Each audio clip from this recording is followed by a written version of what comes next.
Hey guys, today we're checking out the Everdure HUB II charcoal grill. Let's get to it.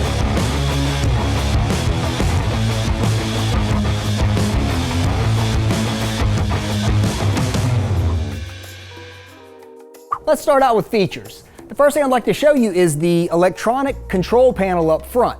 Now, it's very sleek and minimal, but at the same time, it gets the job done, and it's very user-friendly and intuitive. You have the up and down arrows that are for your two rotisserie columns. You have the rotisserie motor, or the rotoscope button that you press to get the rotisserie going. And then you also have the fast flame ignition button. It's super simple. Another really cool feature that the Everdure has built into the cooking grids is the cool to the touch handles that come out to the front. You're able to just lift these guys up. You can throw charcoal in there, wood chips, move stuff around. Perfect for grilling and using all at the same time, very user friendly. When you are not using the heavy duty rotisserie rod, Everdure has you covered with a nice little storage cabinet right over here that holds the rod as well as the two sets of forks that come with the grill. For added convenience while grilling, the Everdure HUB II's lid can be conveniently stored on this bracket to the back of the grill. The power cord on the HUB II is auto retracting, which I think is pretty slick. Just keep in mind there are yellow and red bands towards the end of the power cord that show you basically you shouldn't pull any further than that. That's your cutoff point. You just want to keep that part in mind. Other than that, it's super simple. You give it a little extra pull like that and it pulls it right back in. The Hub's powder-coated cart doors are double walled, which keep them from being flimsy and popping around and all that kind of good stuff. So I always like to see that on a cart. And there is also a 33-pound capacity. Not really sure where the 33 comes from. I think that has to be an Australian thing. But anyway, it slides out. It's a nice storage shelf as well as doubles as a warming area when you're using the grill itself. The Everdure HUB II also has two casters for easy mobility.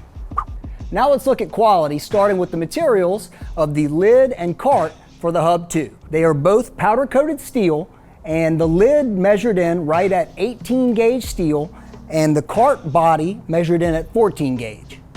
The HUB II's firebox is porcelain enamel coated steel to help protect it from the elements, as well as give it some extra heat retention, and it is 14 gauge steel as well. The perforated tray that sits over the fast flame electronic igniter is 20 gauge 304 stainless steel. And finally, the cooking grids are made of solid 16 millimeter thick chrome rods. Now let's talk about performance. Now normally in an overview, I would not veer very far from factual tests, data, measurements, and we will still do all of that today, but I would like to say that after using this grill in the performance department strictly, it definitely had some things that stood out, and I want to make sure we cover some of that today. I will say that the rotisserie feature, on performance, it definitely gets an A+. The rotisserie itself is super smooth. It doesn't have the geared notch bounce that some rotisseries will have that sort of, bounce your food around, and then your trussing can come loose and things like that. You don't have any of those issues here, and with it loaded down as well. So plenty of weight. The other thing that I thought was kind of cool that I wasn't sure it would do is you can electronically move the columns to different settings, as well as all the way up or all the way down, while the food and the rotisserie rod are in place. I thought maybe you would have to remove them or something like that, and you don't have to, and I thought that was pretty cool. Again, for performance, A+.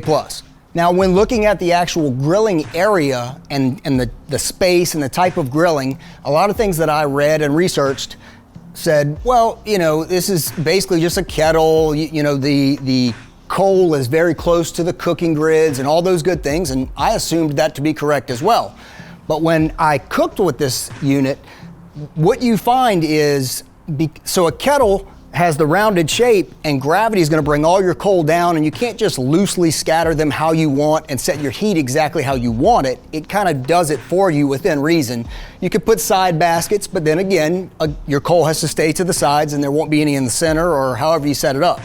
But with this system, and with the fact that, believe it or not, the cool to the touch handles on the cooking grids, that's another A+ in performance, is they actually stay cool blew my mind, I promise. But because it's very wide area and it's flat, you're able to place your charcoal around and get it about as even as you're going to get a charcoal fire, being that it's a lot, it's a live burn fuel, so it's only going to be so even, but you're able to pretty much dial it in as best as you can. Next up, I'd like to cover the actual lid portion of the grill. This is sort of a feature, as well as it has a performance feature built into it. So there's a bracket on the back of the grill that you're able to hang the lid on to where it sits out flat. And I assumed, well, performance-wise, it acts as a nice windbreak and it's a heat diffuser and all those things. And I kind of downplayed it in my head, but during actual use, when you go to load and unload this spit rod from the unit, it is very nice to stand behind this shield that deflects major infrared heat from getting to you and your body and all that good stuff. So we'll give that a solid A. It probably borders on an A+. Another big A+ in the performance area is the electric ignition heating element in the center. Now I have to say, originally I read a lot of reviews and probably thought kind of the same thing. Well, you can easily get an electric igniter that you can put in your grill and everything, and I have plenty of times. There's nothing wrong with that, but there is a couple things to think about. First of all, you have an electric wire in a fire. That has always kind of freaked me out.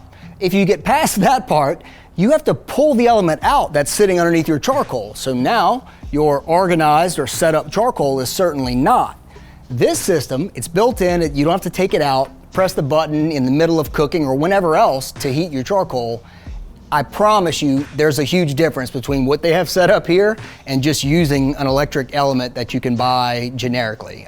There's a huge difference. That's about my take on performance. I definitely give the HUB II an A+. I think for the entertainer who likes to also use mainly charcoal, this is a definite go-to to at least, you owe it to yourself to at least check it out. Now for a quick recap, beginning with quality. As far as quality is concerned, I like how the exterior of the unit is all powder coated to help protect it from the elements and prevent corrosion. I also like the quality build of everything about the rotisserie system for this grill. The post on the rotoscope, nice and heavy duty. The rod, super heavy duty. These really cool cams on the included forks. You get 2 sets of forks. It just really nice on the quality end of things. They're built out well. They're not very shaky. They held down well. I didn't have any issues. A+ on that. And I also like that they have super heavy duty cooking grids on the cooking surface. To recap features, which are pretty packed, I'll try to keep it as quick as possible. The electric control panel in the front, really slick. It's very intuitive and simple, and it works. The rotoscope up and down in 3 different positions, and it's all electronic, awesome feature. The cams that come on their rotisserie forks, really awesome.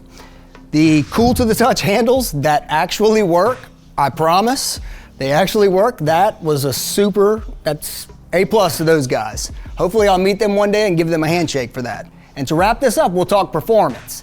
Now I have to say, in the beginning, I had many thoughts of how this thing would perform, and I was wrong. I'm okay with admitting that because I cook all the time, so you're right, you're wrong. But honestly, this thing performs very well and is very versatile.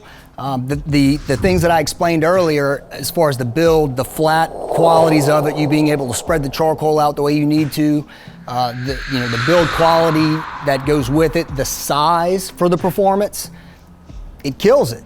If you are the entertainer that loves to use charcoal, you owe it to yourself to check out Everdure's HUB II. Thanks for watching.